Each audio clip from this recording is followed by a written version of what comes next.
Mhm. That sounds good. Okay, so we're on now, and if you guys can like and share the stream to see if we can get some more friendly people in here. Absolutely. Okay, yeah. Currently, I guess I'm the only one watching it on YouTube. um, all Okay. right, so how are you guys doing? Good. Good. I am doing very well myself.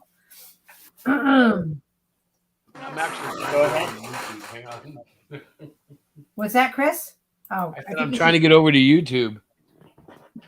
Yeah.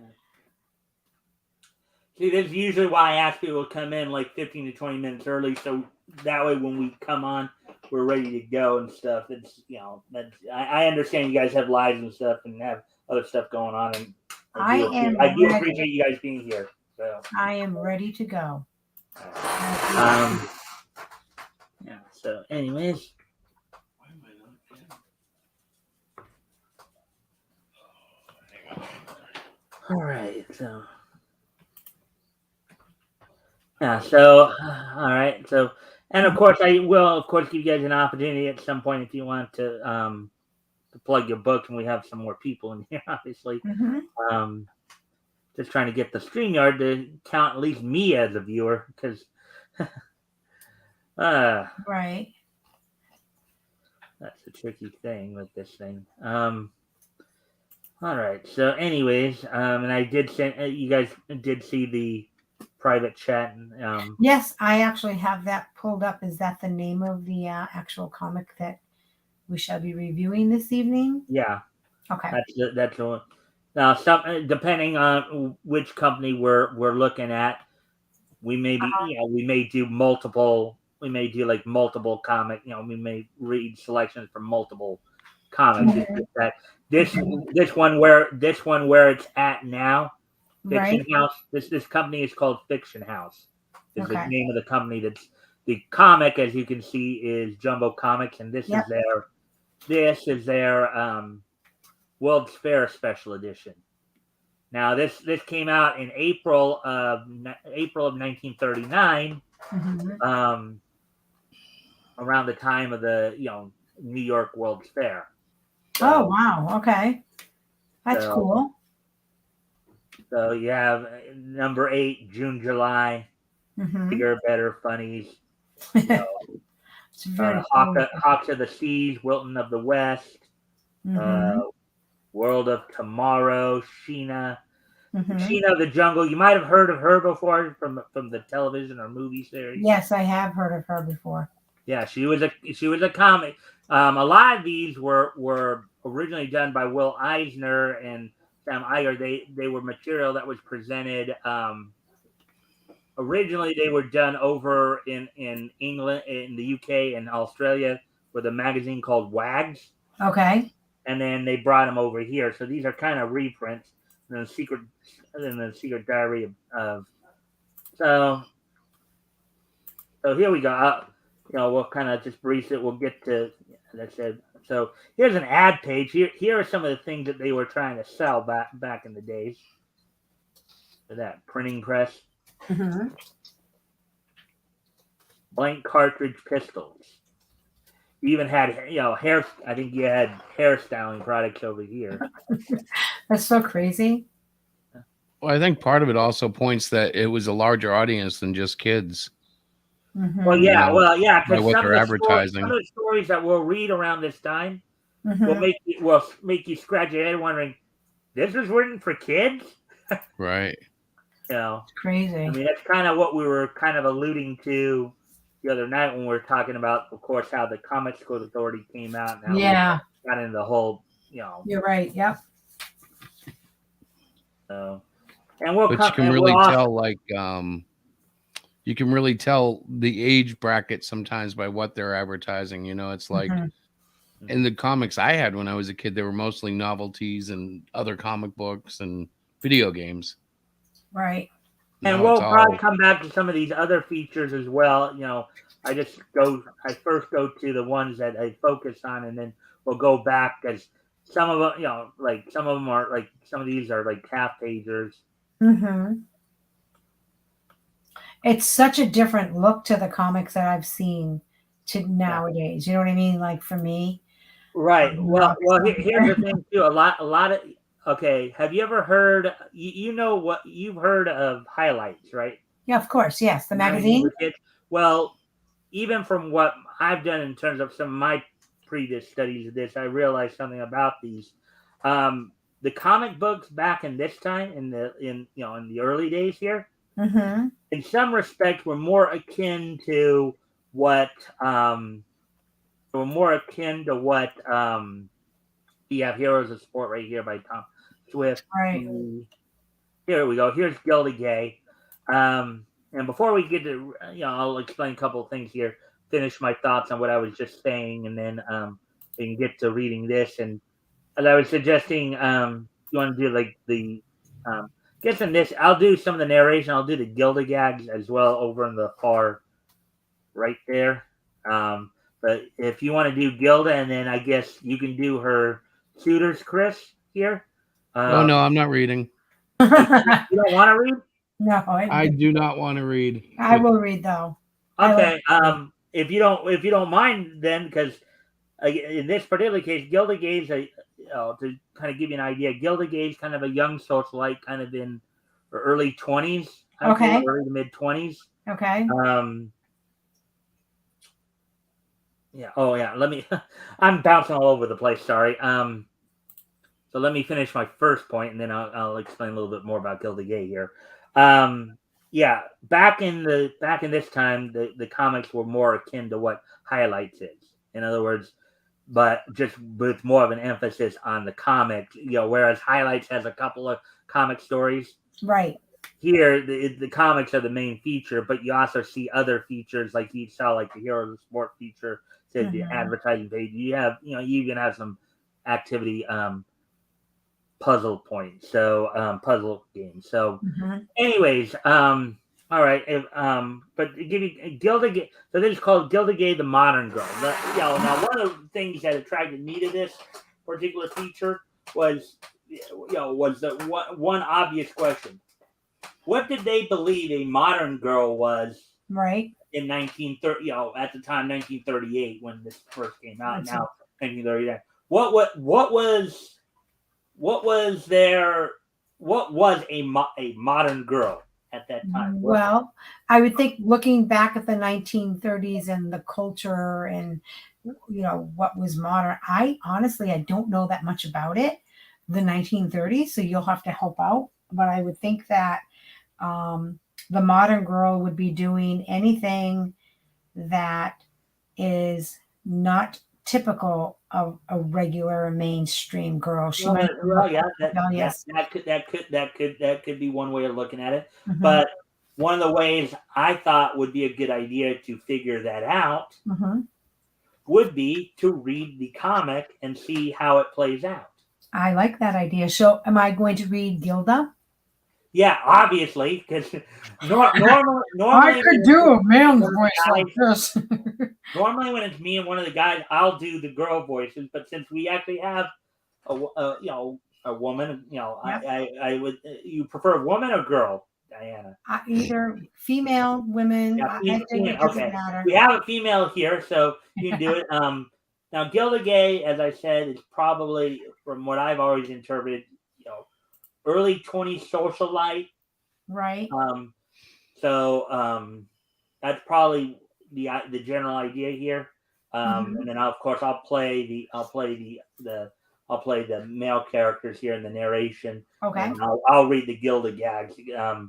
There's some funny stuff here, and let me just, for my purposes, and I, if you want, if you need to, I would suggest you, if you need to, enlarge your font there if you want to help. No, I'm good. I got it. I can see it pretty good. I just make the screen bigger and it comes right up. And you're going to obviously scroll it down, right? Yeah. So just follow along as best you can. Okay. All right. So, and as is the case with most English stuff, it's red right or red left to right. So, all right. So you ready, Diane? I am ready. So you see where we're at there, right? I don't know Doris. Is that my first line? Yeah, I didn't know. Yeah, Yeah. but I Okay. think it goes. You have to read first. Yeah, that's what I was getting at. Uh, I'm thorough with that.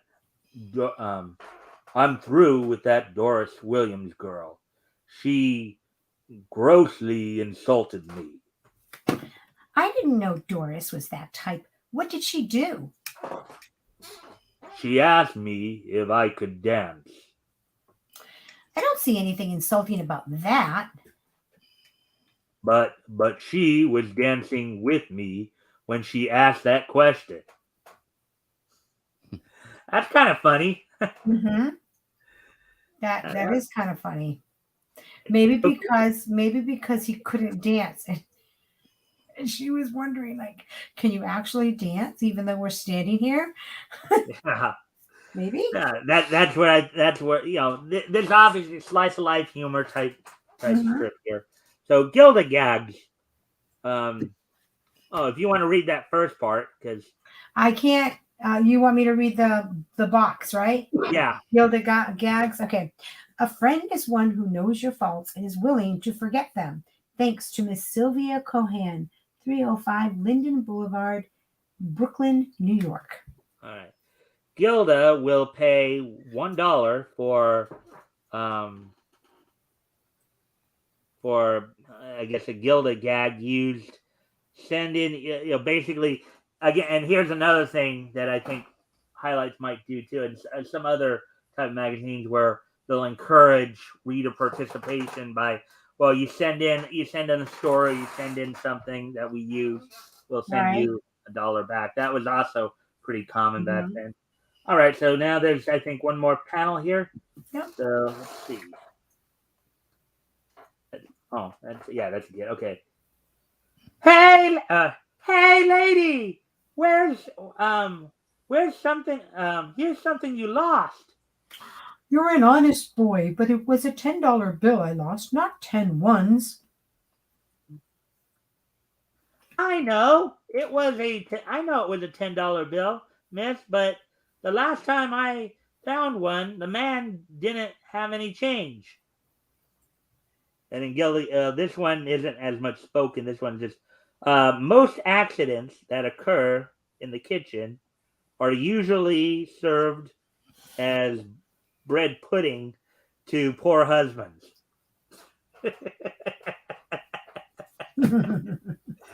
Unfortunately, because I did look ahead. I think this is the last issue that they actually have this feature in this book. Unfortunately, these are some pretty funny features. Mm-hmm. I don't know if a lot of women would find some of the humor funny, but what do you think, Diana? Well, I think it's interesting. First off, I'm looking at the art. It's black and white, obviously, Yeah. but I'm just looking at the style of like the way the artist drew the woman and the little dude there. I mean, it's nothing that you see now. Like the art is just different. It's an older style, and I can appreciate that. But Mm-hmm. I noticed that. But as far as the story, I think that um, I think it's quite funny, and I wonder how it was received back when this was like. Did people appreciate it? Did they not like it? I mean, I guess I wonder how it was received back in the 1930s and whatnot when it was actually first came out. Do you have any information on that? Like, what did that era? Okay, can you say that again? I'm sorry, I was also peeking over. It looks like we got a bit of a crowd here. That's good. Let's at least say hi to the chat real quick, and then we will. And then I'm going to need you to ask me that again. But let's first off say hi to the chat real quick.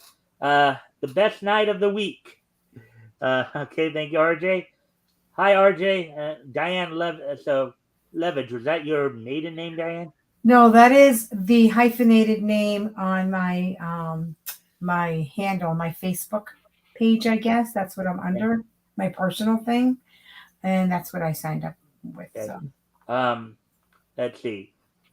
And then RJ going, I actually sold grit and American flower seeds at different times because of comic book ads. All right. And then hi all from Hey Woody, welcome to the stream. Grit, nice.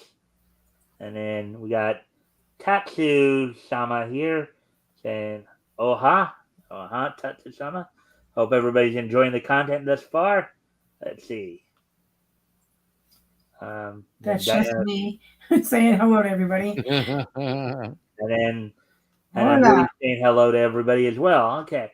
So we just figured, as I said, we'd just so with that, so can you ask your question again, Diana? Because I want to make sure I hear it right. My question was, it would be interesting to know how it was received when it was initially came out back in the 1930s. Like, what were their thoughts? It's called The Modern Girl. It's kind of silly because that's nothing like The Modern Girl now. But Right. from back in the 1930s, this must have been, she was quite forward. I mean, she spoke up. It looks like they're at a restaurant, I believe. They're maybe on a date. It doesn't really say, but just by, looking at the environment they're in, it looks like they're having drinks at some sort of maybe a nightclub or whatever, because there's dancing. But I don't know, would that have been typical of a modern girl in the 1930s? I wish I knew more about the 1930s. Yeah, and I mean, people acted, because I honestly don't know. Right. I mean, and again, it goes back to the point I made when I was explaining to you about the feature to begin with. Right. Obviously, what they're presenting, whoever from what I understand, I'm not completely sure, but it may have been Bernard Bailey who actually wrote this, who also wrote Tex Thompson. Seen some sources say that he was the one who possibly wrote this. Obviously, with how they wrote this and so that what this is at least giving, what it does give us at least some idea of what maybe at least the writer / artist thought a modern girl was like at this point in time. Now whether or not, yes, it would be nice if we knew for certain, like we had more clues or more information to see how this. I mean, as I said, this unfortunately was the last, as far as I know, the last time this particular feature ran in this book.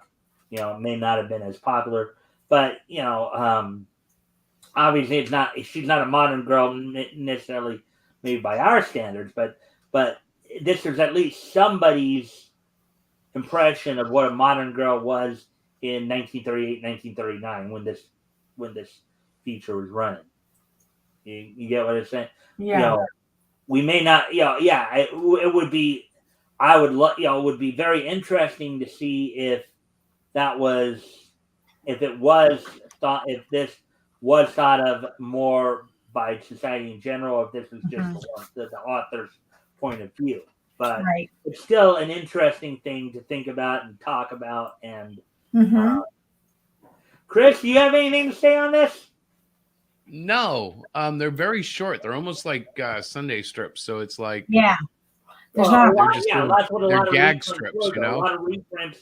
Now these ones came, as I said, from Wags magazine over in the UK. But a lot of the comic books back in this time period were like reprints of newspaper strips. Right. But right. The next two stories we're going to look at are going to be a little longer. Right. Okay. Cool. No, but I mean, I liked it. I thought it was interesting.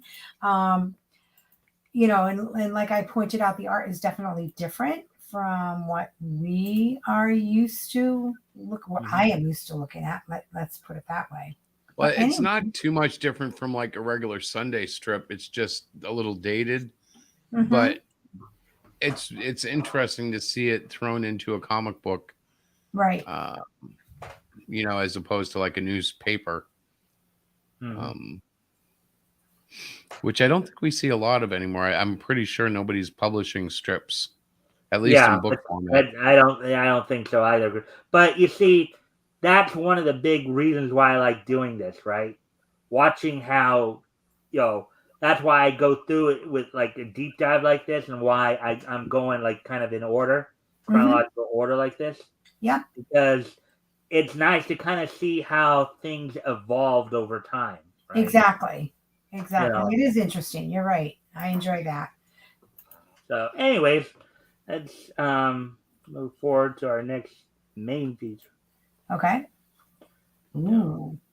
Yes, there we kind of let's see, you have Inspector Dayton from George Thatcher.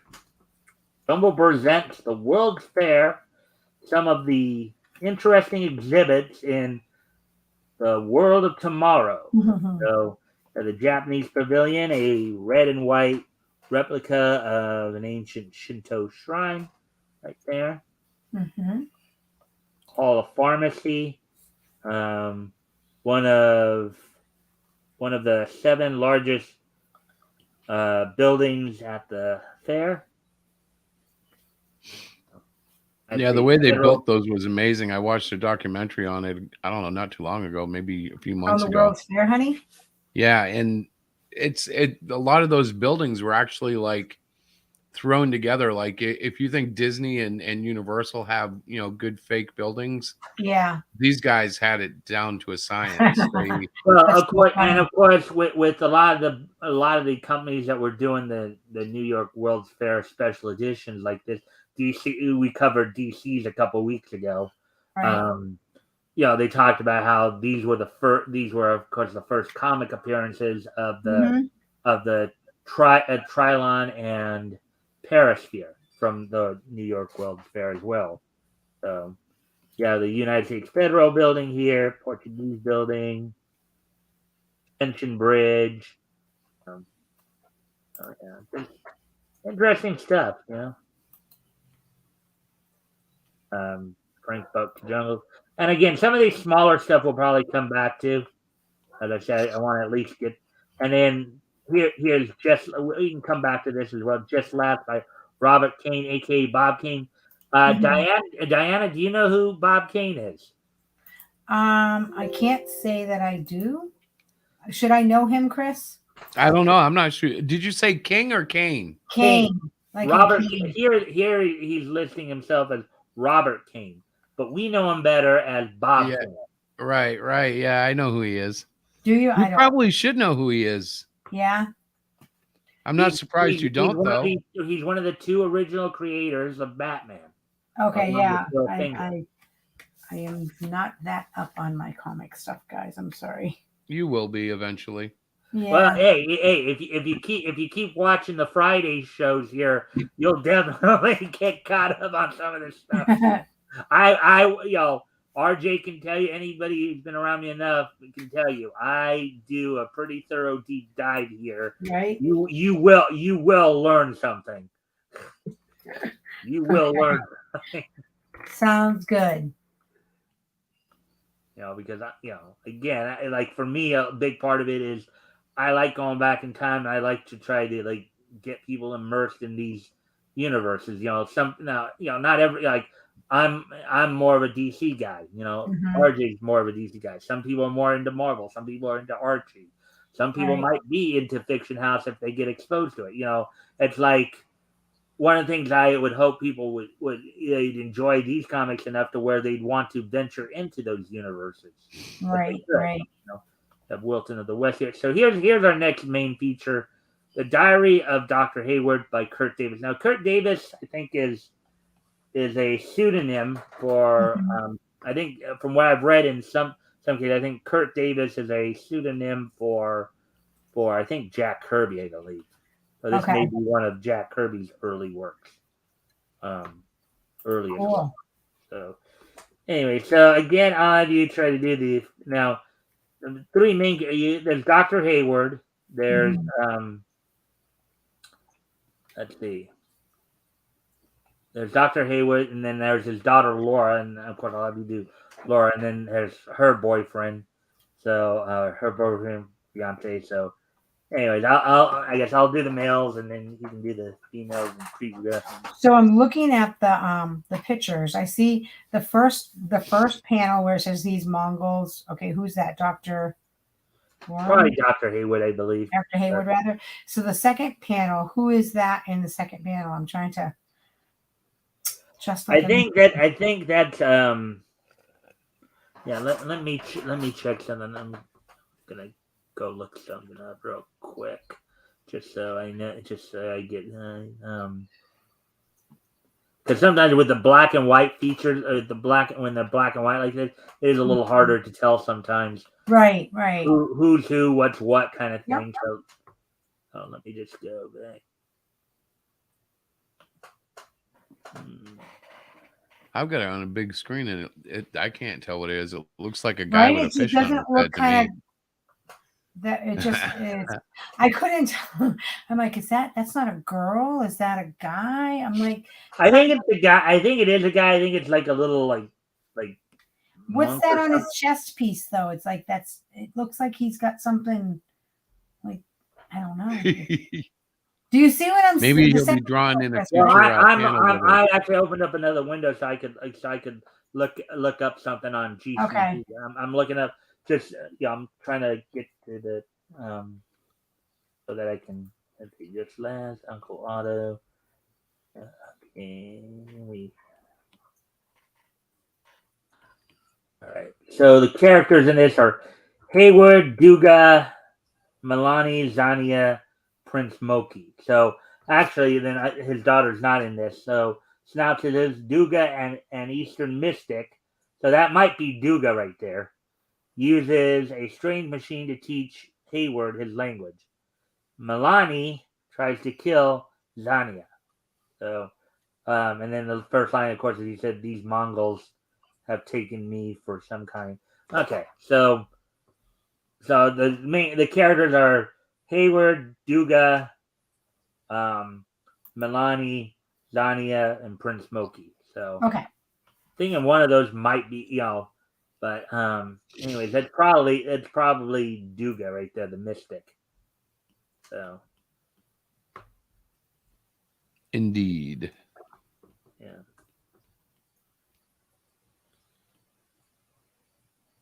Did I lose you guys, or are you quiet? No, I had to type something because again I was like trying to see if I can get because it's only no problem. I just wanted to make sure my computer didn't go dead. The reason I'm not reading is because I'm drawing while I listen and talk with you guys. Yeah. Okay. So anyways, I'm gonna go ahead and get going here. Okay. So, yeah, these Mongols have taken me for some kind of a spirit and locked me up in this pit. What next? Okay. Do you want me to read the next panel? No, because I think this is all guys. Yeah, it is all guys. Do you want me to do a guy voice? No, go ahead, Mike. I'm teasing. You read. She's good at guy voices. Shut up. Just like a mystery story, secret doors and all. Well, look who's here. Spirit, I have come to lead thee from the pit. I have work of great importance. You may prove to be very useful. Yeah. A lot of times I will usually have, I'll have both windows. I'll have the StreamYard and a YouTube window active, at least to where I can at least get myself as counted as a viewer. So, anyways. Hurry, fool! Why dost thou stand like a graven image? I guess he means me to go through that door. Soon you will be made to speak our tongue. Through darkened passages and up winding stairs, Stuart Taylor is guided by the pygmy magician. All right, Stuart Taylor. That's one of the other characters. So Stuart Taylor is like Dr. Hayward's son-in-law, or his fiance to his daughter. So that's what's going on here. What a strange place, more like a page out of the Arabian Nights. Curious chair.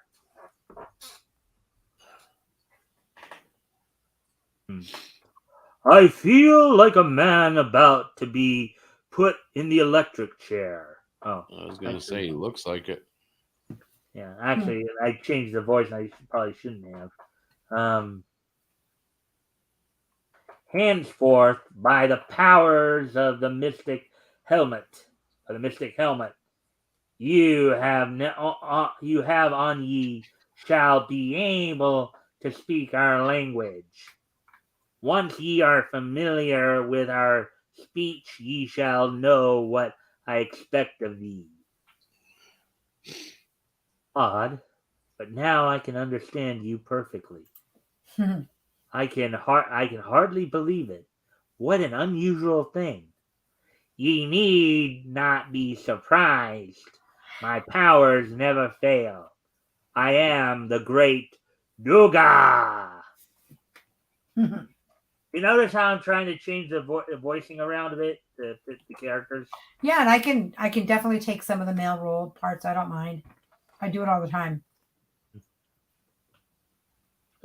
Yeah, we're a weird household. Shut up. When I read his stories, I do all the voices in his books when I read it out loud, Mike. So I'm very used to it. So feel free to ask me. I don't mind. All right. Well, you want to try doing the Great Duga then? Yeah, I can. And if you want to try to play it like I was playing it, kind of with the more nasally sounding, kind of like like a little man there. He's kind of a little man there, so Okay. little nasally man. The one that says now that you Yeah. speak. Okay. Now that you speak as one of us, I have great plans for you, white one. Okay, that's pretty good there. All right. Oh, I see. That is why you put me into that machine. Is it a conquest you plan, or is your tribe in trouble? Oh, white one, you are most wise. We plan a contest, it is true. You, O god of the air, you will, and us, I Duga, command it. All right. Now, Diane, let me ask you this. Why do you think he calls him God of the Air? Because he's god of the air, he's probably some, I don't know. That's a good point. Why does he call him god of the air? Yeah, well, Is he Satan? let's look what we're talking about. I'm thinking that he's like, Satan or something like that. What was that? Satan, like the devil. Okay, well, here's something I would put out there. Okay, so the Great Duga here is as we've been told is a great mystic of a tribe. Okay, so what do you think when you hear the word tribe? Tribe? I think of, A really bad Image comic. Chris, I Sorry. don't think of that. I think of tribes like in Africa or, countries that, or Indians, like Native Americans and things like that. I think basically like when you envision a tribe, yeah, you envision what it's a group of people. modern society might call a primitive people, right? A primitive people or a cult. Well, cult would be more of a negative aspect of it, but a primitive people who may not have the technology that, let's say, as they would call it, the outside world would have. Now, taking that into consideration, you have a white man, right? have a mystic of a tribe. Again, taking those into account, what do you think? What do you think he could be calling him God of the Air for? Why do you think he's calling him God of the Air? Why do I think he's calling him? Because he is God of the Air. I'm not really sure why he would be calling him. When I think of God of the Air, Probably. Chris had said something about airplanes, but I don't know. If Actually, that's where that's kind of where I was going with it. See, you guys You're talking about geeks. I'm thinking like, okay, so is it some sort of? But yeah, I mean, God of the Air because he flies a craft and he doesn't. Back then that was a relatively new thing. Here's where I was going with it. So you have a mystic of a tribe, a primitive people, and you have a white man from the modern, as a quote, the modern world or whatever. Okay, so the modern world, theoretically, the white man here could have been flying a plane, right? Could have been flying a plane, maybe the tribe side, and maybe that's how they got to, they think of their god of he's a god of the air. That's where I was going with it because. Well, I'm glad that I slowly but surely caught that. Mm-hmm. Well, working through that's kind of part of the fun too. Sometimes, yeah, working through that and getting that into the story like that, and so that's why I asked. That's why I asked those questions. It's context clues. It's figuring out context clues right there. Observe, picking up on your. Anyways, I think Doga is talking again here, so I'm gonna go ahead. Okay. Let's see. I'm at the other end, right? Yeah. Yeah. It just looked funny because I'm like, wait, is that me? Yes, it is. The head police. At the other end of this valley lives a tribe, the Menchungs. They are tall, strong, and handsome. They will make good slaves for our people. Besides, they are wealthy, very wealthy. But the next moon we will march against them and conquer them with your aid.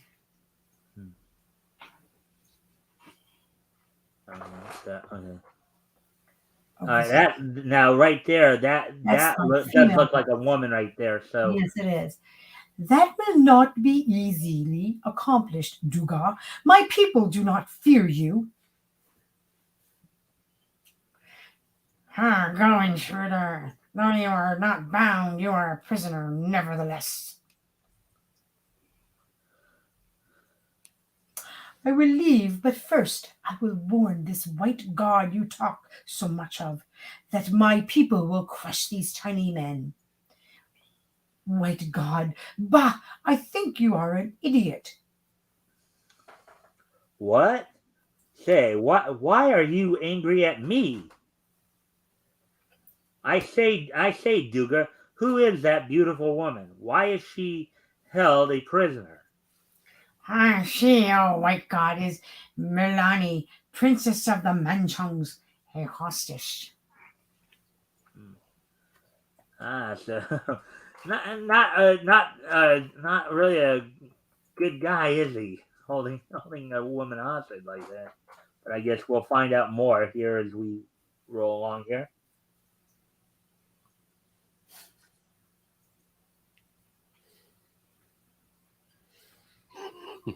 I clicked to the next page. I see it. Yeah, I know. I was sipping. I'm sorry, you guys. I was wetting my whistle, so to speak. Okay. Here, oh white god, is a uniform. As general, you must wear it.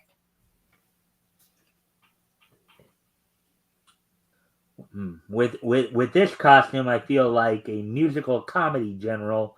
Oh well, if I must, I must.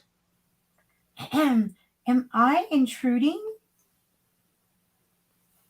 Zania? Not at all. Tell me, what does your father, Prince Moki, plan for me? Let's not talk about that. You are a handsome god. Zania, well, I would appreciate it very much if you could remain just friends. We could remain just friends. Oh, so the white god is haughty, eh? Phew. That Zania is a little spitfire. I must be careful of her. Why, Milani? You're crying. Can I help you? It is the white one.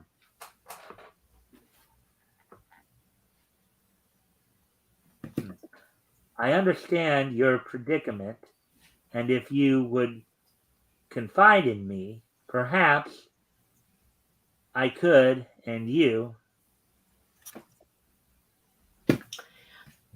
Oh, it's you, and dressed in General's uniform. You are in league with Duga. His costume means nothing. I,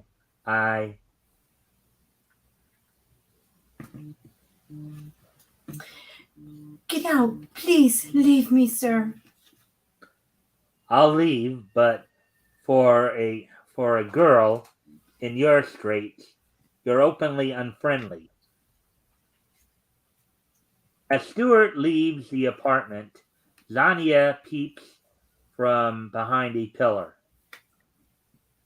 So that's why the handsome one is cold to me. Well, perhaps if there were no Milani, I would find greater favor in the eyes of the white god. Dun, dun, dun, dun. Oh boy, Diane, it's obviously getting a little catty here. You want to interject any commentary on that? Well, she obviously cares for the white god and is a little miffed at Milani because it seems that Milani is, you know, making a play for him somewhat. So yeah, so I just figured, and I had to do a different voice because it was a third lady, and I've never read this before, so it's on the fly. Yeah, and again, that's another aspect that makes this fun too, just figuring out the stuff on the fly like this, because it really does help to really get you more immersed into it, when you're just going on the fly, you know. Right. No, that was good. That was fun. That was Jack Kirby. I believe so because I think Kurt Davis is one of his. Let me just check. That's pretty cool. Let's see. I'm just checking. Now, granted, I know Wikipedia is not always considered the best source, but I do think though that that Kurt Davis is one of the. So according to let's see, Kurt Davis is one of the pseudonyms. Like Jack Curtis is another one. Ted Gray, Charles Nichols, Fred Sand, the King. That's crazy. These are some of the pseudonyms he used. So, it's so very different than like his Marvel '60s style, right? Mm-hmm. Well, yeah. I mean, again, this is way back early in his career. They said that Jack Kirby was one of the guys who was also big at this time for Fiction House. This was long before his work on, I guess, Fantastic Four in the '60s. Long before he created, the Forever People and the world of the New Gods for DC. This is early on in his career. So anyway, so moving on here, there's more narration right here, I believe. So, okay. On the plains of Ashar, before the stalwart walls of the ancient city of Mangchung, lies the army of Duga. Grim, fierce tribesmen from the hills. They await only a leader to begin the siege. Back at the castle of Duga, Prince Moki's daughter, Zania, spies on her rival, Milani. A plan of vengeance possesses her. Her mind is filled with a cruel, seething hatred. Perhaps if she is dead, the white god will favor me.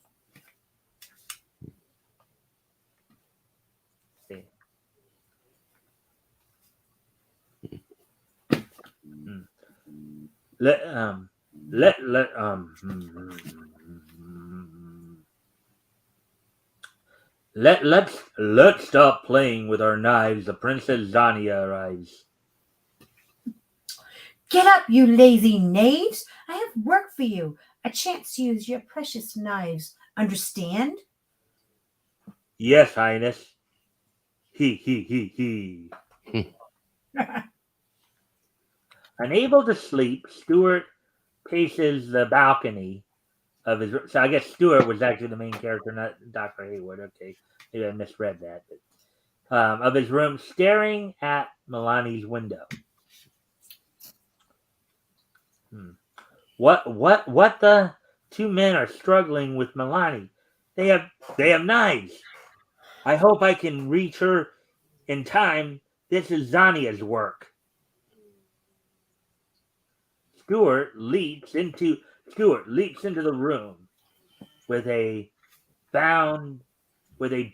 He is upon the assassin's fist flying. Okay. Word usage question here for both of you. In this context here, what do you believe the word bound means here in this context?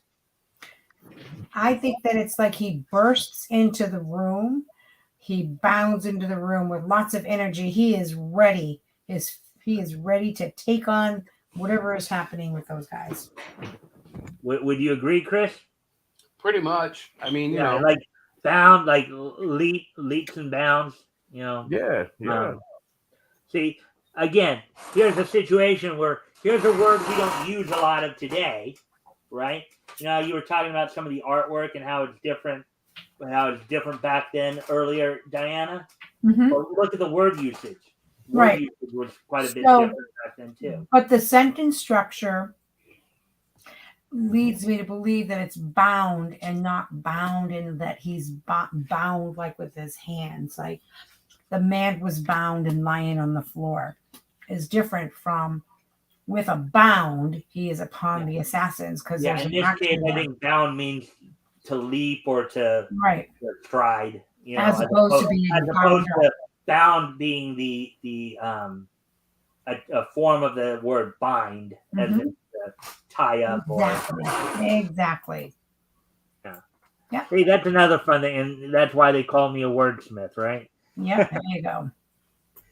Anyways, so a few short blows suffice to dispel the attackers. Now, doesn't that prove that I wish to be your friend? Perhaps, though any one of my loyal subjects would gladly give his life for me. Having fun, Diane? Yeah. No, I do. I enjoy it. I can hear it in your voice. I can hear it in your voice that you're having a good time here. I like reading out. I like this kind of stuff. I'm a actress in the closet. Isn't that funny? Closet actress. That doesn't sound too good. But anyways. Well, especially in today's connotation. Right. All right. So that story will probably. So let me go back a page there because I believe. Let me see it.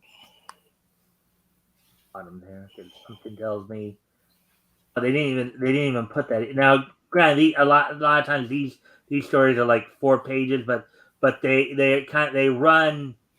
In this case, it's running like a serial. So, you know, so this story will continue in the next issue from the looks of it. Now we get to Sheena. Sheena of the Jungle by W. Morgan Thomas. Now here's another case where a famous writer, a famous comic book writer artist, is using a pseudonym here. Right. Chris, you want to give a what? It's by W. Morgan Thomas. Chris, do you want to take a wild guess at who the famous comic book author writer is here? No, I'm not even getting a clue. There was some Thomas that wrote DC, but he's way too young for that. Yeah, it's not Roy Thomas. No, I have no idea who W. Morgan Thomas was a pseudonym that was used by Will Eisner. Well, how about that? This is Will Eisner who's doing Will Eisner, same Will Eisner, who of course has an award named after him that many comic book artists and writers look to get. Guys, I have to step away from the computer for a couple moments. So if you'd like, while I'm gone, if you guys want to, I don't know, plug what you're doing, or talk. You just do what you have the floor for a couple minutes while I step away for a moment. All righty. Sounds good. I'll be right back. Okay, Mike. So, we have this website called HeroShack.com where you can find all of our books. What? You're You gonna doing shill our this? book? You You're really told me gonna shill our books? So yeah, we have a bunch of books over at just told me HeroShack.com. to. Yes. I know. Go ahead, babe. But yeah, I didn't think you'd really shill the book. Of course. What else am I going to talk about? I was going to talk about how Sheena, Queen of the Jungle, in the last feature, and probably every feature in this book, is done by one person or another. Like Sheena's by just one guy, and the last feature was by just one guy. Oh, really? I have I something. did not know that. Yeah, well, read it. It says Sheena, Queen of the Jungle, by W. Morgan Thomas, which would imply, at least to me, that they did the whole thing. They did the writing and the art and the lettering. It's something that I feel very akin to, because one of the things about our books is they're almost all exclusively off of my pen. Right. Trolls includes other people, and we do have a variant cover for one of the Cluster Fudge issues. Yes, we do. But otherwise, I'm pretty much like these guys, not in the ancient sense of being old or publishing in newspapers, but I know what it's like to make the whole book by yourself. Right. I've noticed some interesting things too. The panels are not all that large, like we're looking at them on screens and it's enlarged for our reading. But these were very tight books. Like they were small, weren't they? A lot smaller. Well, no, I think they were big, but they were only given like so much space to do their thing. Like Sheena would be given, a page or two or whatever it turns out to be. And they would squeeze in like everything they wanted into that in 2 pages. Like I don't know how long the Jack Kirby one that we just looked at was, but I think it wasn't much more than a page or 2. Right. No, it wasn't. It was using a 9-panel grid that used 2 at the top, kind of like Sheena's doing right here. But then below, see the second row there? They just use he flipped the panel thing. So like it looks like it's a 9-panel grid, but he's using 2 panels on the top, 2 on the bottom, with 1 on either side. And I don't know. We'll see what the rest of the layout looks like. I didn't pull it up on my computer.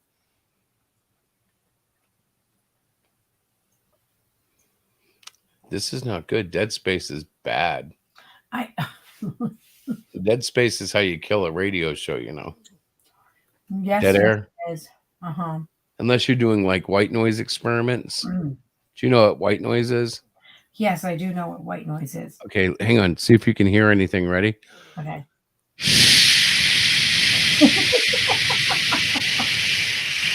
Stop already. You were so Any messages?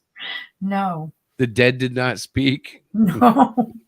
But that literally is what white noise is about. Supposedly, yeah. You get like paranormal contact through like static. Not even that. I wasn't even thinking that. You're so funny. That's what white noise is supposed to be about. That's so funny. I was not even thinking that. You know what I was thinking about? You were thinking about like white people being racist and how noisy they are. No. No? Okay, what's white noise then?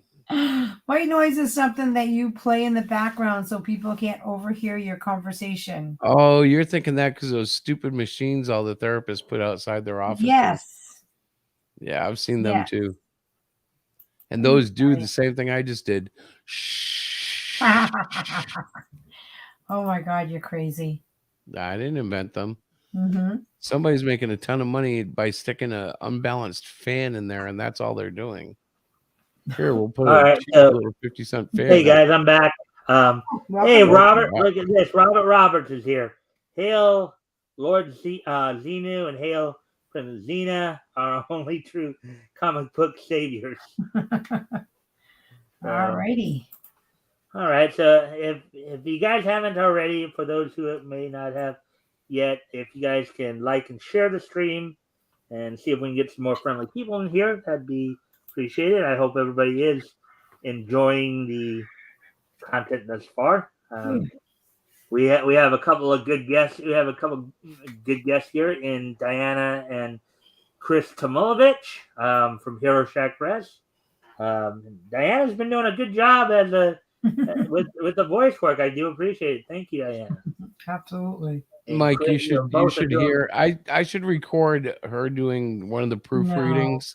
No. I did it once and I included like 10 seconds in a video and she freaked out, but she does a great job.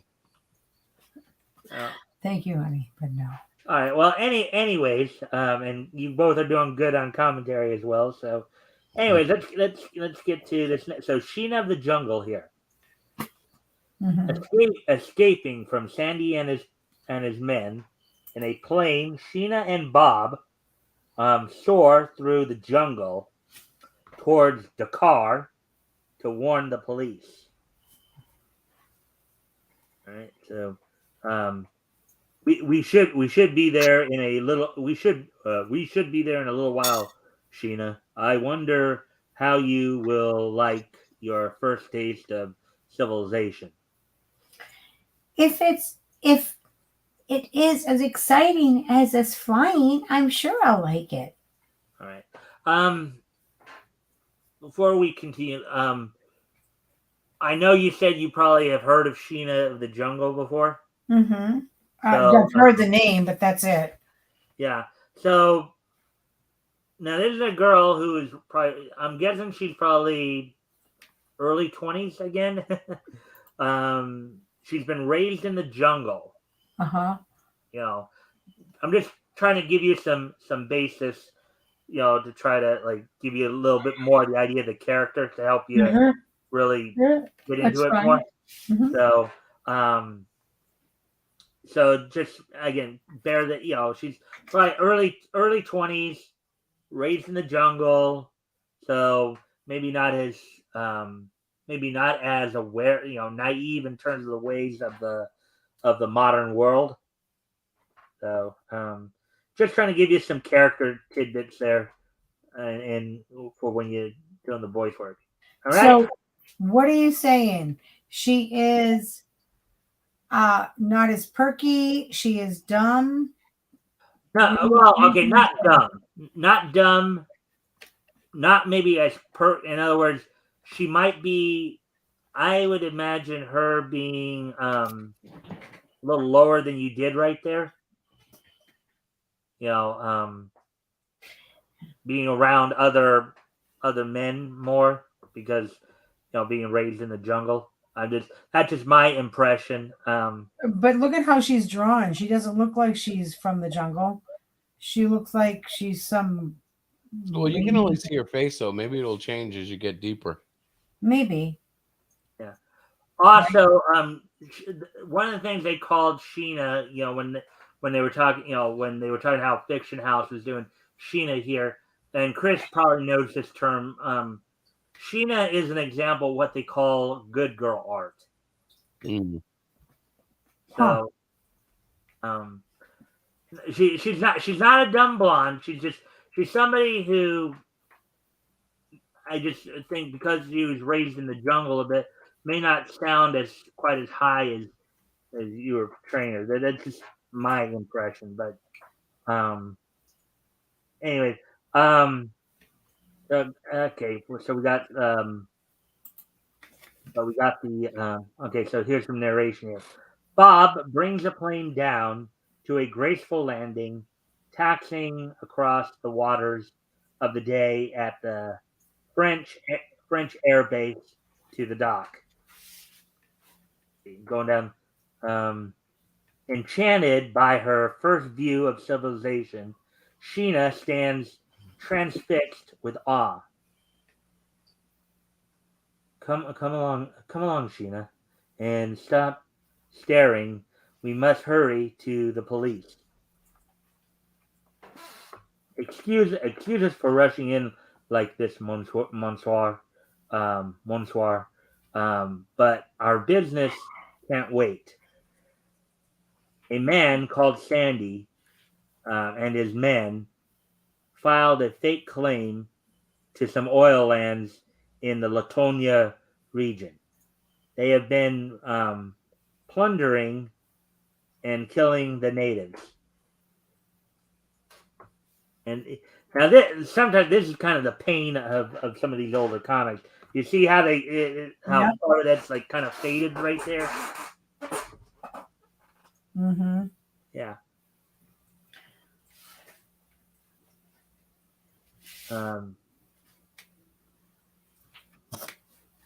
He fits he fits the man I've been looking for. Yeah, it would be nice if they'd fix that when they scan it. Yeah. Yeah, it would be. Meanwhile, in the jungle, come on, get moving, blast you. Those Frenchies will be here soon, and we've got to be ready for them.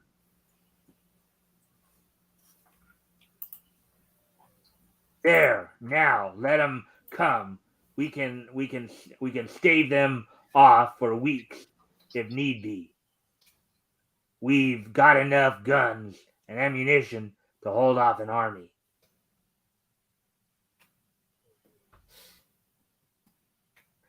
After landing in Dakar, Sheena and Bob organized a patrol to remove Sandy from Latonia land.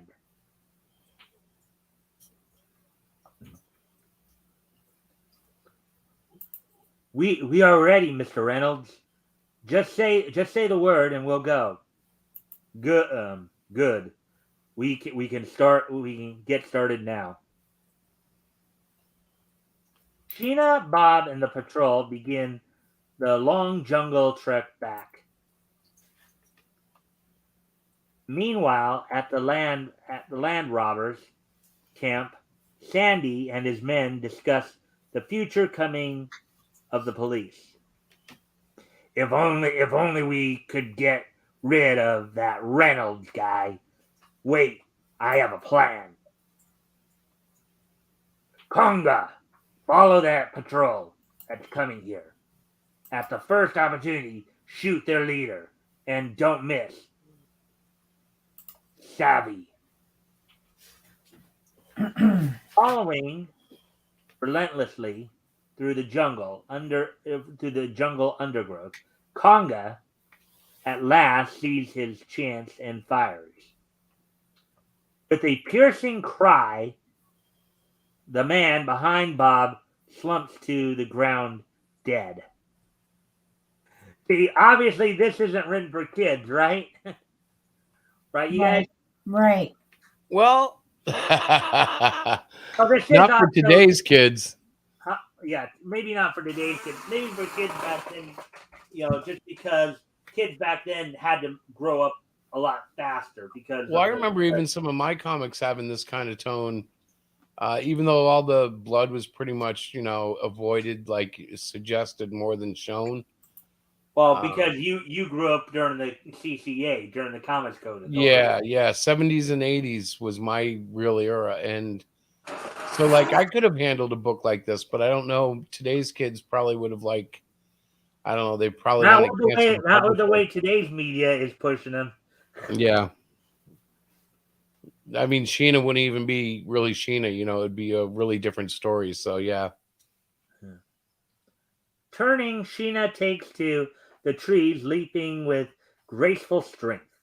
Spying the murderous Conga below her, Sheena leaps from a high branch. Okay. I kind of missed I'll try that again. Spying the murderous Conga below her, Sheena leaps from a high branch. I didn't quite catch the comma there. And raising her long, sharp knife, buries it again and again into the screaming savage. Now get that. You have a woman here like just.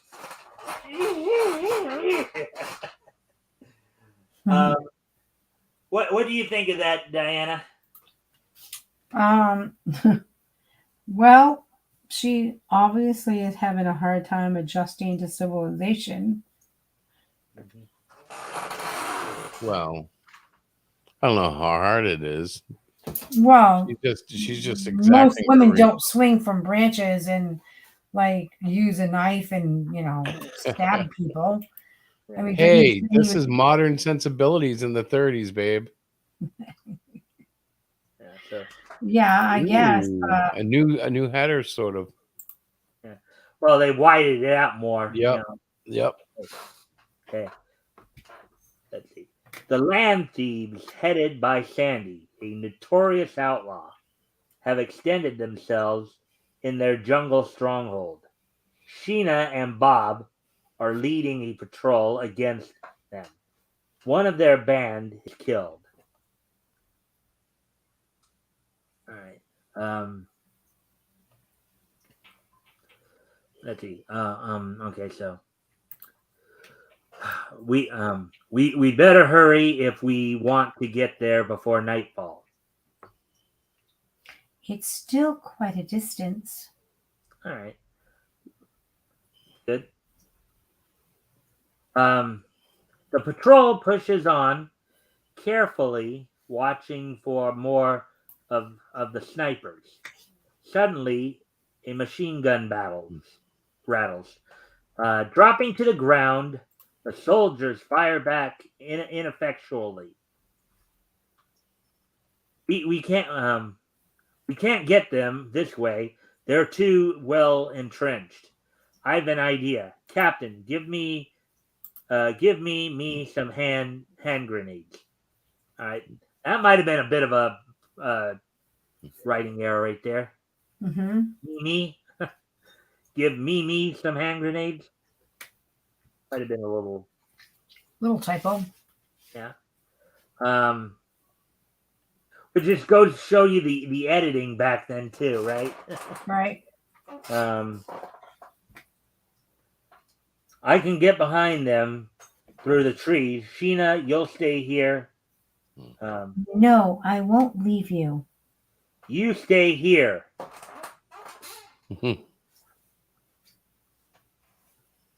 After Bob takes to the trees, Sheena, disobeying his orders, follows him and is seen by Sandy and opens fire. You hit her, but I think she's still alive. Better finish her off just to make sure. Dear God. Oh, like months ago, we read another story where we actually saw a woman not only get shot, Yeah. but was actually killed by the shot. But I don't Oh think my gosh. this case Sheena is killed. Again, one of those things where you start to scratch your head and wonder, is this written for kids? Now watch my facial expression here. This was written for kids. Yeah, I know. You kind of get that Yep. feel, right? Yep. Bob sees Sheena fall and leaps to the ground with the wounded girl in his arms. He runs, and amid a hail of lead. Hail of lead. What do you think that means, Diana? He runs.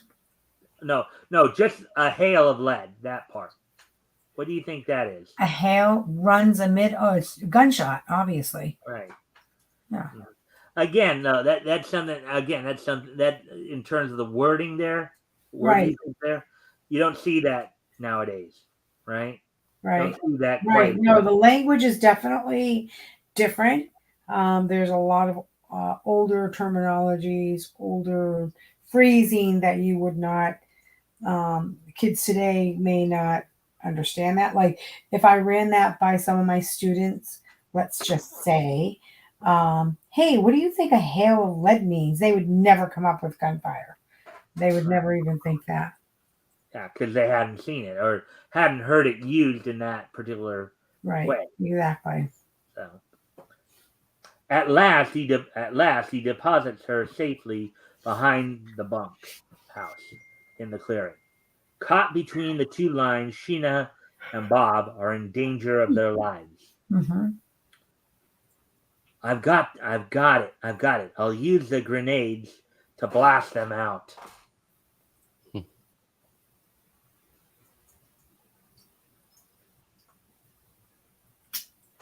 That was cool. Is there another page to it, or is that where they left it? I think there is another page to it. I just Checking it out. I was gonna say because that's a weird ending. Because these are the features like this are run more like as 4-pagers. Excuse And me. back to the heading that we had before, Chris. Oh yeah, Predominantly black heading with the white lettering. flipped it over. Yeah. Trapped in the compound clearing, Bob decides on a desperate plan of escape. Stepping into the direct line of fire, he heaves a grenade. And we all know what heaves means, right? You know what it means to heave something? Oh yeah. To throw it, right? Yep. Oh, yeah. 100%. Although sometimes it can mean to vomit, but not in this case. Yes, right, exactly, Chris. Again, another example of what you don't see in comics today in terms of the language word usage. I have you covered, Sandy. So don't try any tricks. Let's see. Good work, Bob. At last we have this dog where he belongs. Quickly slipping handcuffs on Sandy's wrists, the company prepares to return to the car.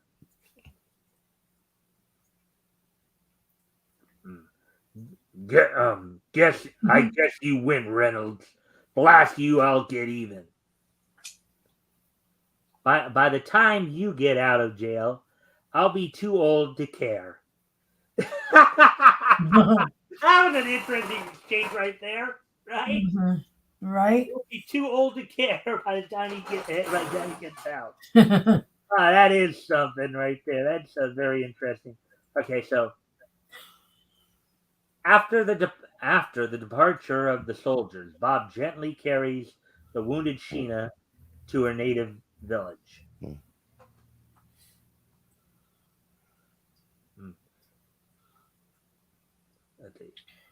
Here, Buana, take the Sheena to my hut. I will cure her. Oh my God. Oh no. Okay, what are you laughing at? Are you laughing at? I'm just laughing at the character here, boy. Take the Sheena to my hut. I will cure her. The guy goes, all right, Agani. Who's Agani? All of a sudden, this character comes like this creature. He's got to be some member of some weird tribe or something. Well, I guess this is a member of her tribe. Her tribe, yep. All right, Agani. While Sheena is recovering from her wound, she and Bob listen to the tales of a lost city of magnificent splendor. Aww. That's a little bedtime story, right? Uh-huh. Far to the south is this city. I, Agani, will take you there and prove that it has the wonders I say.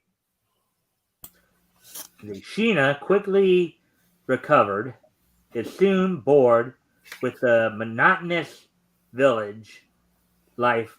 Bob too shares her feelings. Let's look for Agani City, Bob. If you were well. That is not true. You know very well I'm all right. Want to see this strange city of gold streets and jeweled houses? Let's go. Okay, that's not let's go. It's let us go. Let us go. And back then, they didn't use as many contractions either. You notice that? Yes, they're the full words. I'm just tired. I'm sorry. I read that wrong. No problem. You can fire me, Mike, anytime. You can say, Diana, you're fired. That's it. I've had enough I of this think nonsense. despite the fact you tried, you're doing a pretty good job. Yeah, Thank you. you're doing a very good job. May I take a quick break for a moment? Can I come right back? Oh, sure, because we've got through the main feature, so I got to check like where we're at on time and stuff like that, and see. Okay, so what we're gonna probably do is we're gonna probably like go back through everything with a more of like we're at hour 15 here. So okay. if So you let wanna me go let me grab come a back bar or in like whatever. 5. Okay, I've gotta go do something real quick, and I'll be right back. Okay. All right. Bob Dobbs. Oh wait. Oh.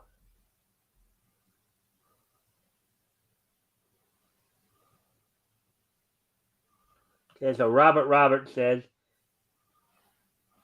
and your first taste of Bob. Bow chicka wawa. Okay, Robert. Bob Dobbs gives a slack. Gives a slack. Okay. Gives us slack. Okay. Hey, Chris, you still there, my friend? Chris? I guess I'm here alone for a moment until I get back. Anyways, let's get back. Let's see. Where are we at? Okay, 51 to 53, so a couple pages here. Section. We're at this point. We can shrink the page down a little bit here.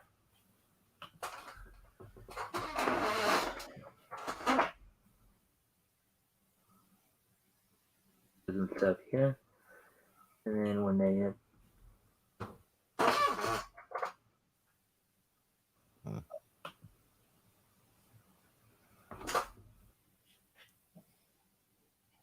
all right, so I'm back to Chris, you there? Oh yeah. All right. I'm actually going to step away from the computer for a moment because I need to do some lighting adjustments here in my room here. So, if you want to entertain everybody, maybe either give some commentary or want to plug stuff, go for it. I'll be right All there. right. Miss Diana. Did she mute us? She did. Oh, bathroom. Yeah. She's wandering the house, folks. She just walked right by me. She went to the bathroom. So I should plug books, but I've been working on one. That's what I'm doing right now. I'm drawing while this thing goes on and, participating, but my eyes are just slowly going up and down, down on the drawing board and up to the screen. It's an interesting way to draw, looking up, seeing some of the classic styles. They didn't get too dynamic. It was really about producing comics really fast, I think, at least. It's been my impression of everything that goes into the industry. Fast is king. Some of the worst artists in comic book history survived because of their ability to meet deadlines. So it's worthy to know. Deadlines are kind of important. Yeah. There's nothing more fun than talking to yourself on a live stream. I think I hear Diana coming, though. I heard her footsteps going. That means she'll be here live to save me any minute. And 1, 2, 3. It's hard to tell. Yep, there she goes. I'm back. Thank you, guys. Sorry about that. Well, welcome back. Hello, RJ. Hi, RJ. Oh, I can't see the chat. So if anybody's out there chatting, hi, everybody. So where are we at? We were discussing. Mike left. Mike left. What do you mean Mike left? Did he leave for leave? His show is closed? What? Well, he's going to be right back. What? He's adjusting his lighting. His what? Lighting. Oh, okay. Well, it's what, 10:20? So we've been on for about almost an hour and a half. This is good. I'm Oh hanging my in. gosh. I know. Are you going ready to bed? No, not me. Yeah. That was fun reading, though. Yeah, you like reading. I do like reading, and it's funny because I've never it's not like I have silently read the comics before. I had no idea what I'm reading until I see it. So I think that's kind of cool. It's fun. What are you It's, doing? What's that noise? it's just me opening up something. I'm so sorry. When you come upstairs, look at Chewy's bowl. I came up. No, I came up and I No, I'm refilled serious. my When you come fruit. upstairs again, look at Chewy's bowl. Chewy's Oh, got bite marks in her new tin bowl. does she really? Oh, she's Yeah, so she picked up the fresh. bowl and left bite marks. What am I gonna do with her? It was only a $2 bowl though. She's down here sleeping next to me on my couch in my office. Yeah, I know. She's upset with me. No, I think she just misses me. I don't know. I All right. think I Hello, upset her. Rick. We see that Rick is here from Cross Comics. Hey, Rick. Mm-hmm. Hey, Mike, welcome to your show. Yeah. Yeah. Diana, I know you said it was like 10:20 where you guys are at. It's 7:20 here. Like, so when I'm doing my show, they're usually going from like 6 to 8 my time. And, doing them, during the spring and summer, the sun is gradually going down. So I have to, Right. so like usually at the start of my show, or even before I start my show, I have to like put a couple towels up over my windows. Right. And I also have to put like a couple shirts up over the mirror behind me to kind of cut down the glare. And then as the sun goes down, Mm-hmm. I have to, of course, obviously it gets a little too dark to handle. But anyway, so we're at like an hour and 21 minutes here. Mm-hmm. Now usually after I get through the like main part, we'll just kind of like just go through real quick and maybe read some of the quicker stuff, like maybe some of the like some of the stuff that's similar, like Gilded Gay, some of the Slice Life stuff, Pee Wee, or some of the other offshoot stuff. And then usually about the 145 mark, I'll start to wind things down. Mm-hmm. With and that's when I'll do like the history segment of my shows. This day in each history, Right. and then we wrap it up. So, so we can read a little bit more here for a few minutes, and then see where we go from there. You want to do that? Okay, sure. You getting tired? Yeah, but I'm all right. So here's Peter Pup right here. Here's Peter Pup. So we'll do a panel. Oh, I'm sorry. My dog's now barking again. Now I gotta go deal with her. Sorry, I'll be right back. I'll be right back, guys. I'll be right back. So, Diana, why don't you read it? All right, so should I? Yeah, go for it. I can't scroll though. He's got the scrolling power. Well, you got 5 panels to play with. Hi, Rick. Okay. So Peter Pup has destroyed Zula's mechanical monster by crashing his plane into it. The king then made a feast in Peter's honor. Meanwhile, Zula set out on his magic carpet, headed for the king's castle with murder in his heart. As we look in now, we find our friends just finishing the feast. Boy, I feel like I couldn't eat another thing for a year. Well, now that we've had our fill, let's get to work.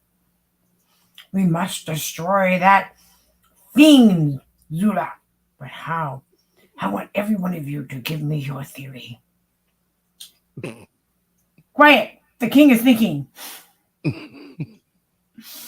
Still thinking. I wonder if there's anything on the bottom half that you're missing if you read those. I don't know, but Mike's going to come back and go, what are you doing? Those voices are all wrong. You need to be lower or more nasally. Well, honestly, I said, oh, hi, Mike. Hello. Okay, just so you guys know, we're on Peter Pup yet, and I don't know if we'll do like every single panel because I don't. Again, these are like kind of reprints. So they might be self-contained. So this is page 3 of 53 here. Just Oh, so man. you know. Let me just oh yeah, okay. I just double check my Zoom where okay, so yeah, 150 magnification is fine for you. Okay. So Peter Pup has destroyed Zula's mechanical monster by crashing his plane into it. The king then made a feast in Peter's honor. Meanwhile, Zula set out on his magic carpet headed for the king's castle with murder in his heart. Murder in his heart. Now, Grant, we might see that in today's comics a little bit, but you know, to see it actually said here back in 1939, that's got to be something, right? Yep. Oh, it makes me wonder what audience they were writing to, because whenever I hear in their heart, like I automatically think of like Genesis, Cain and Abel, you know, like it's almost like a telltale that someone read the Bible and now they're writing comics. Not directly like, oh, I read the Bible, I'm going to copy it, but like he has that air about his writing. Yeah. Kaz, right. Oh, and okay, I guess that there's kind of a weird tail there. They decided to put on that A there. As we look in now, we find our friends just finishing the feast. You want to go with? I think that's Peter right there. You want to try doing Peter there? You want me to read Peter? Okay, yeah. Boy, I feel like I couldn't eat another thing for a year. And then I think that's the queen right there. So. Well, now that we've had our fill, let's get to work. I'm too bored.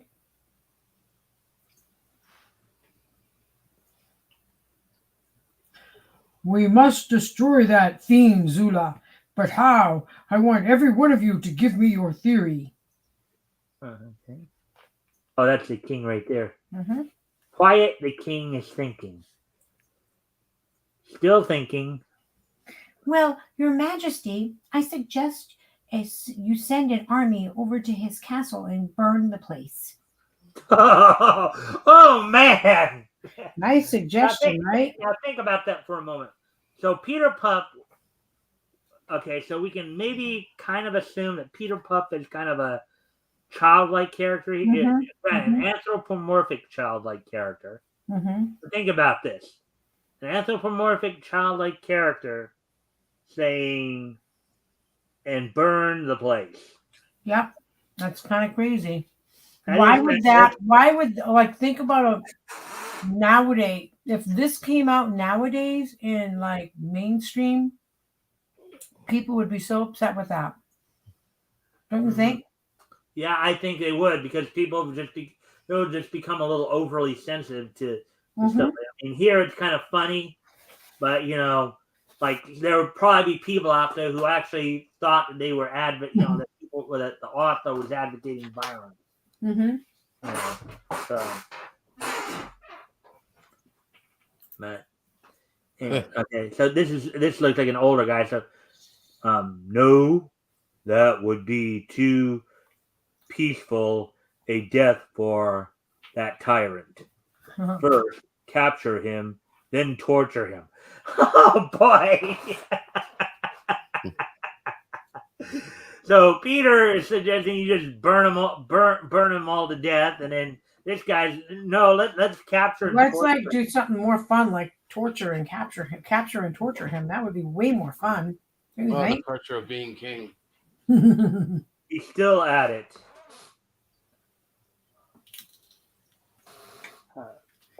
Quibbling, always quibbling, but getting nowhere. Why not?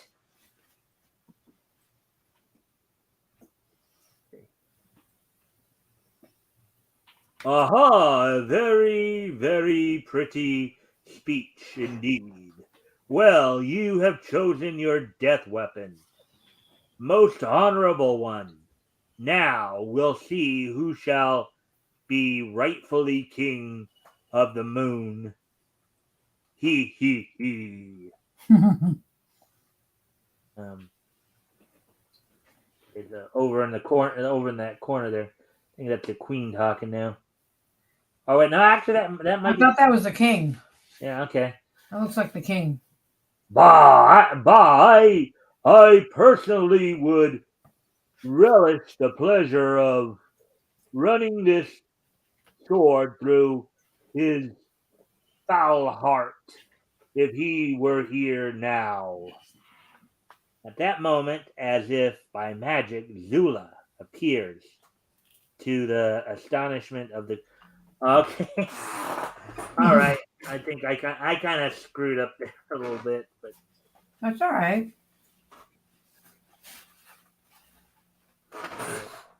so this is all part of the same story. Okay. In the last installment, King Riffraff boasted. All right, I'm gonna try to get a little clearer. Put this, increase the font a little bit here. Okay, in the last installment, King Riffraff boasted to Peter Pup and his friends that he would run his sword through the foul heart of Zula if he had him in his clutches. That sounds familiar, doesn't it, there, Chris? In his clutches. Yep, that you hear that a lot. Yeah. I think you hear that. I mean, you hear that not just in comics, though. You hear that in cartoons a lot. In a lot of cartoons in the 30s and 40s as well. You'd hear that, at times. You'd hear that quite a bit. I'm reading Rick's dialogue. He said it sounds like Antifa. They like to burn places down. That one guy looks like Homer Simpson. Yeah.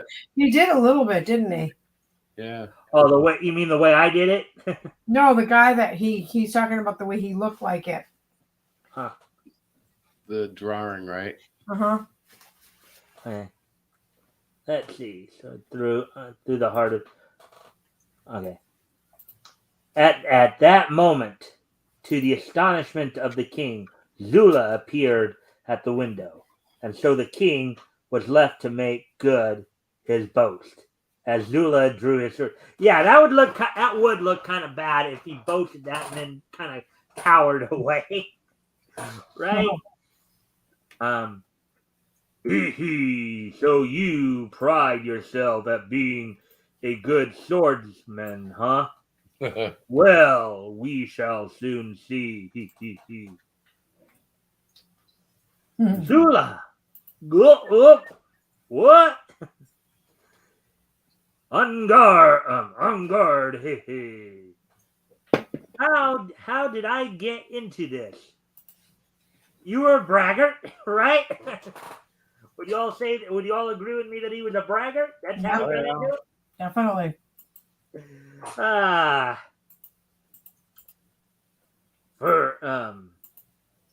First I'll tease my victim, then I'll finish him. So if I may say so, what you need is a fly swatter. All right. And interesting choice, right? Like fly swatter in what would appear to be what looks like a medieval time period here. Oh, now you're through.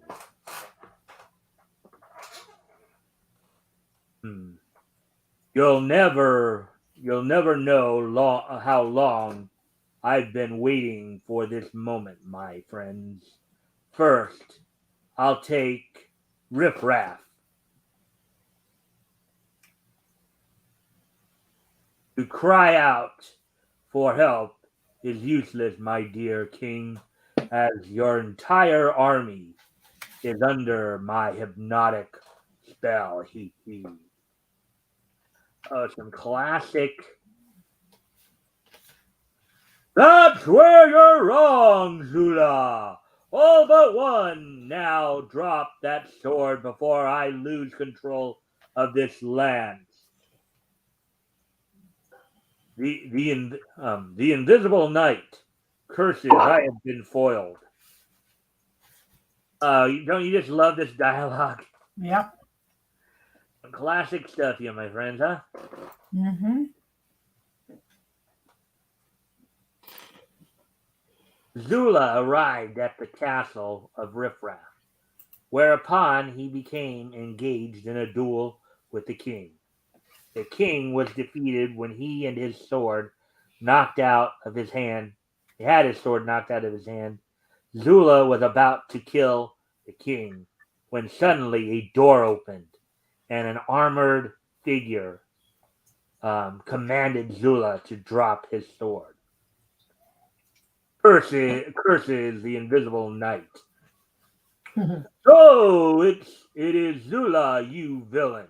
I've been waiting for this opportunity. And the king right there looking like you got a question mark, like, huh? have I your excellency's permission to do away with this fiend? No, wait. I have other plans for that evil one. I'll lock him up for the time being. Yeah, Brian. Not all. I don't know if that's always a good idea to lock up. It might be better to just eliminate somebody that evil. But Mm-hmm. I'll get out, and when I do, if there's anything you want, Zula, just ask for it, and I'll see that you don't get it. That you don't get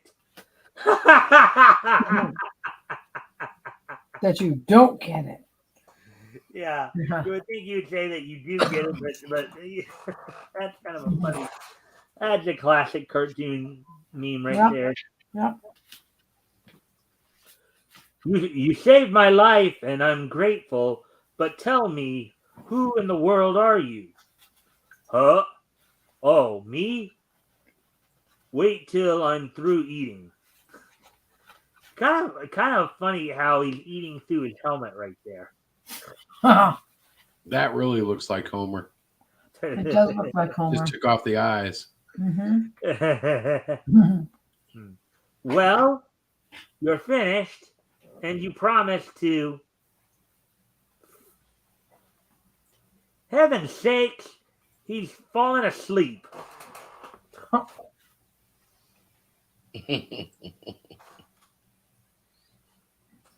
right, Peter.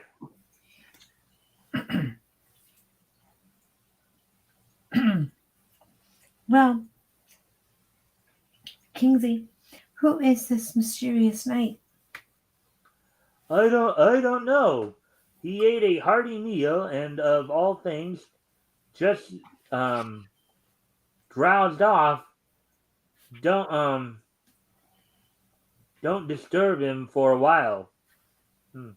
But that does happen a lot when you eat a big meal, right? You Right. eat a big meal, and Yep. it does cause you a lot of times to fall asleep, especially if it's something like turkey that has tryptophan. Well, think of Thanksgiving dinner. Huh? Thanksgiving dinner. Yeah. Right? A lot of people take naps after Thanksgiving dinner. Right. Right? All right, Peter, you're up again. I can't wait any longer, Tiny Mite. I'm going in. I'm curious to know about this night.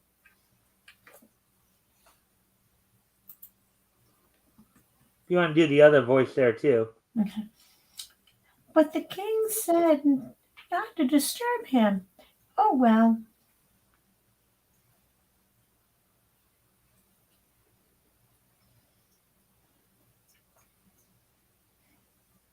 Both of those are the little characters there. Oh. I'm looking at the picture. I couldn't tell. I thought it was coming from his head, but now I see it.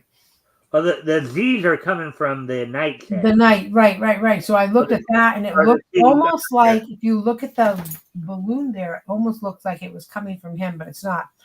Okay. What's that on top of his helmet, Peter? A shaving brush? Now is our chance to investigate. He's fast asleep. Sounds like mischievous little kids, don't they? Yeah. Oh, They look a little bit like the Disney characters. yeah, exactly. I was just thinking that, but I didn't want to say it. I can't seem to budge this helmet of his. Why don't you try a can opener, Peter? It's coming now. There, I have it. Up it goes. What in the thing is empty, and yet I hear snoring. Oh, Kind of sounds like that's Alphonse kinda Elric crazy, of right? Full Metal Alchemist. Yeah, right. Oh my gosh. So they did call him Invisible Knight. So here's some narration. So the Invisible Knight arrived in the nick of time to save King Riffraff from death by the sword of Zulu. Now, before I continue on, you guys know what the term riffraff means? Yep. Usually means like trash or somebody of a lower social standing. Actually, in fact, I remember from the 80s, Heathcliff, there was that deep cartoon called Heathcliff and the Cadillac Cats, right? They had a character named Riff Raff in that too. You're right, they did. Anyway, Zula was then thrown into the king's dungeon. In the last installment, this mysterious invisible knight fell asleep. Peter and Tiny Mite decided to investigate, curious to know what was inside the armored suit. Holy smoke. Look, the inside is empty, and yet I hear snoring. Didn't we already read this? Yeah, they probably did. Well, there's probably a little bit more to it. Like over here. What's up? Come on, you beat it, Kingsy. I raised the helmet lid, and look, there's nothing in it. Why no? But it's snoring. Spooky. Love is kind of spooky with a spooky little girl like you. Zula. That's very. Go ahead. That's very strange. I think I'll have a look into this. Zula called him the Invisible Knight. Ouch! My fingers caught. Oh hum! What a nap. I think I'll be going now. Going? Where are you going? Home to sleep. It must be very late. Goodbye. He's going home to sleep. He just had a bit of a nap. He just came out of his nap. He's like, I'm out of here. Thank you very much. Gracious me. Now I won't find out who he is. I don't know. If there was nothing inside of it, here's a thought. Could it be that he's not just an invisible knight, but maybe he's a ghost? I don't know. Maybe. And that's why he had to go into the knight's armor, because a ghost doesn't really take form. Or maybe he possessed an empty suit of armor too. Maybe. I don't know. Maybe he's an alien and he's a little tiny screwball in the chest mechanically. Chris, you're funny. Maybe. For the moment, let's look in on Zula in the dungeon. And this looks possibly like I think that might be that.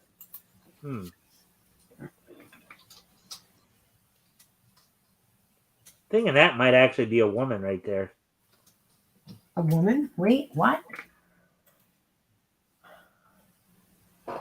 Let me. Okay. Oh wait, no, actually, never mind. It It's is a a king, god. isn't it?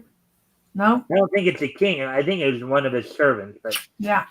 dinner is served. Dinner? What dinner? The tray is empty. Sir?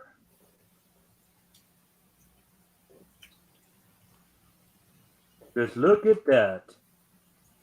Just look at that tray, sir. Can't you just picture a delicious 7-course meal on it? Oh boy, what a way to torture somebody! Just Uh-huh. hand them an empty plate and tell them, "Yeah, your dinner's there. You just have to imagine your dinner." Yeah. That's one.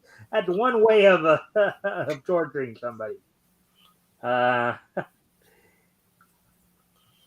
Even now, I can smell the delightful aroma of the roast turkey, fried potatoes, and wine. Can you picture all that? Why? Yes, I can. If I might say, sir, you have quite an imagination. Quite an imagination. Why, I'll have you know I've got the best imagination in the whole world. Well, sir, then imagine you ate that dinner because you ain't getting any. Oh, what a way to torture somebody. What a way to. The king did say something about torturing him. Yeah, he Or wanted to something made it to me. torture. That, He wanted to draw it out. that's one way. What's one interesting way to torture them? Mhm. We were hour 48. Okay. Yep. So all right. Well, we got through some good stories there. That one's Yeah. a little longer than I thought because I thought it would be like I thought we'd get to like Uncle Otto and some of the like more like half pagers. But anyways, alrighty then. So I think we're good. We can start wrapping things up a bit here. If you guys don't mind staying a couple of minutes after we do close up the stream, just for post game, just some quick stuff go over real quick. If you guys don't mind. I will do my best. All right. So we're at towards the end of the show here, 1 hour 47 here. So today, and so I think it'd be a good time for this day in Nietzsche history, with today being Friday, August 19th, 2022. Let's take a look back at this day in Nietzsche history. Yay. History! So let me just remind myself here, 1998, 2002, and 1932. Okay, so we know now. Okay. All right, so first off, we're going to head back 90 years ago today on this date, back to 1932.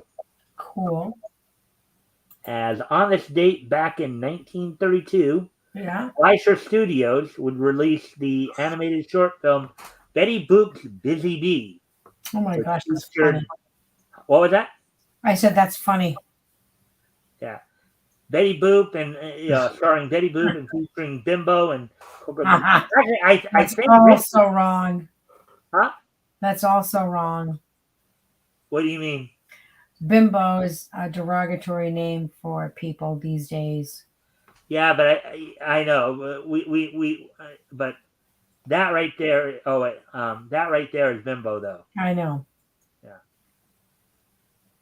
A tubby black and white cartoon pup created by Fleischer Studios. Mhm. Actually, I think I might have seen this cartoon recently on MeTV, probably one of their tune in with me episodes.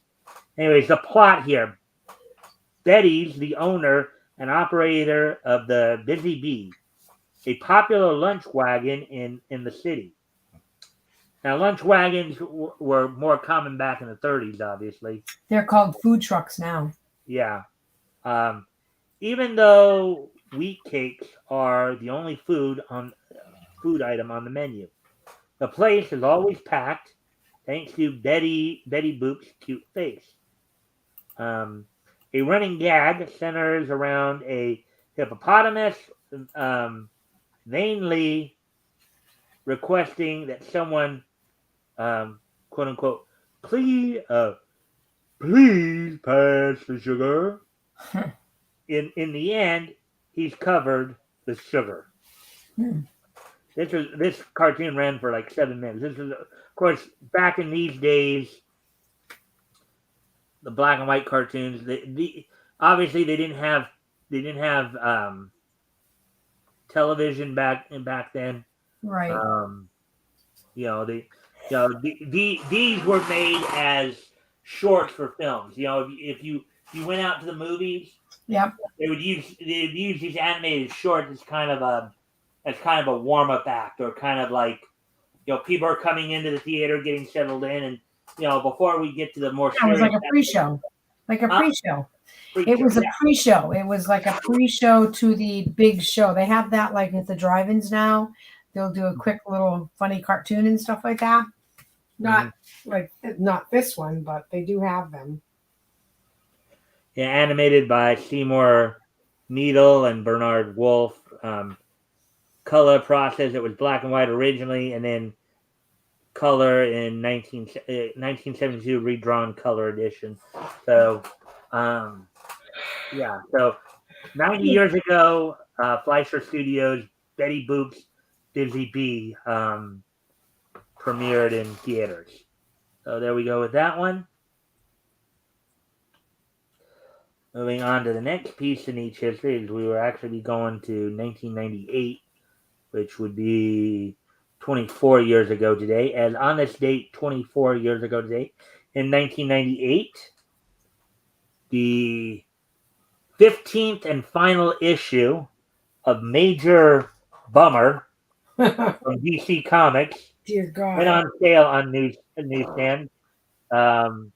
Sold for $2.50. Page count of 32. The story was Saving Time, by John Arcudi, penciled by Doug Mahnke. Tom Nguyen did the inking, Willie Schubert did the lettering, and Carla Feeney did the coloring. So, Chris, you remember this at all? I don't know if he's still awake. He's probably sleeping. It's way past his bedtime right now. So He probably at his desk sleeping. Christopher. Chris, are you awake? Yeah. No, he's not. You remember this comic? No, not particularly. So, Mike, we got to wrap it up because we are both like falling asleep. Yeah, okay. I'll make the last one quick, and then I do just need to talk to you guys just for a couple quick minutes afterwards, just real quick. Yeah, well, we need to wrap it up. I'll do it real quick. I'll do the last piece real quick here, and then and we'll be done. I got you. So Blue beans. Yeah, going back 20 years ago to 2002 on this date. This is the last one. This is the last one, then we'll wrap up. 20 years, huh? Oh my! 20 years ago, on this date, back in 2002. The WWE held its Monday Night Raw event. Yep. I actually remember this from the Norfolk Scope in Norfolk, Virginia. This was basically the go home Raw before I think it was SummerSlam, I think, but I'm not sure. Mm-hmm. The main event saw The Rock and Triple H end in a no contest and a no DQ match. Big Show defeated RVD via no Q. To start off the show, Tommy Dreamer defeated a number of people to retain the Hardcore Championship. That's and crazy. You also had Trish defeating Stacey Keebler in a Braun Penny's mud match. Anyway, I'm sure he saw that. Huh? I said, I'm sure he saw that. Who, me? Yes, you. No, I don't know that I saw that particular one, but really, wrestling, yeah. Anyways, guys, I know you guys want to. I know we need. Okay, so I thank everybody for being here. We're gonna wrap it up here so we can get Chris and Diana off it. I do need to talk to you guys just for a couple quick moments before we head out. So, anyways, guys, I thank everybody for being here. I hope to see everybody back here on Monday we get back to the niche news. And next week, 26, Rick Piper from Cross Comics will be joining me as we continue our look in April 1939.